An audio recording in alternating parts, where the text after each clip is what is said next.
প্রায় সবাই পাস্তা পছন্দ করেন। আজকে পাস্তা নিয়ে কিছু কথা বলবো। হ্যালো এভরিওয়ান, আসসালামু আলাইকুম। সবাই কেমন আছেন? আমিও আলহামদুলিল্লাহ ভালো আছি।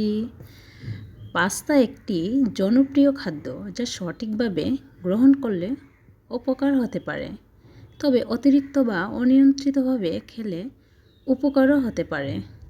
নিচে পাস্তার উপকারিতা এবং অপকারিতা তুলে ধরা হলো। অপকারিতা: এনার্জি প্রদান করে। পাস্তা কার্বোহাইড্রেট সমৃদ্ধ, যা শরীরকে দ্রুত এনার্জি যোগাতে সাহায্য করে। সহজ প্রাচ্য: ভালো মানের পাস্তা সহজে হজম হয় এবং পেটে ভারী অনুভব করে না। বিভিন্ন পুষ্টি যোগায়। ফাইবার, আয়রন এবং ভিটামিন ভি সমৃদ্ধ পুরো গমের হোল গ্রেইন পাস্তা স্বাস্থ্যের জন্য ভালো। বিভিন্ন রান্নায় ব্যবহারযোগ্য। পাস্তা নানা রকম সবজি, মাছ, মাংস বা সস দিয়ে তৈরি করা যায়, যা খাবারের পুষ্টিগুণ বাড়ায়। উপকারিতা: ওজন বৃদ্ধি। বেশি পরিমাণে বা অতিরিক্ত ক্রিম সস দিয়ে খেলে ক্যালোরি বেশি হয়, যা ওজন বাড়াতে পারে। পুষ্টি ঘাটতি: সাধারণত সাদা পাস্তা খেলে ফাইবার ও অন্যান্য পুষ্টি কম পাওয়া যায়। রক্তে শর্করার মাত্রা বাড়াতে পারে।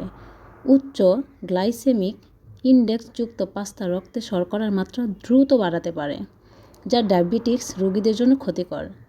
অতিরিক্ত প্রসেসড উপাদান: কিছু পাস্তা প্রসেসড হওয়ার কারণে ট্রান্সফ্যাট বা কৃত্রিম উপাদান থাকতে পারে, যা স্বাস্থ্যের জন্য ক্ষতিকর।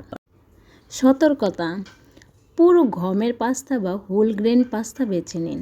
পরিমিত পরিমাণে খান এবং সাথে সবজি ও প্রোটিন যোগ করুন। কম চর্বিযুক্ত সস বা অলিভ অয়েল ব্যবহার করুন। সঠিকভাবে গ্রহণ করলে পাস্তা সুস্বাদু এবং স্বাস্থ্যকর একটি খাবার হতে পারে। এরকম স্বাস্থ্যসম্মত টিপস পেতে আমার ভিডিওটি অবশ্যই লাইক, কমেন্ট, শেয়ার করে দিবেন। আল্লাহ হাফেজ।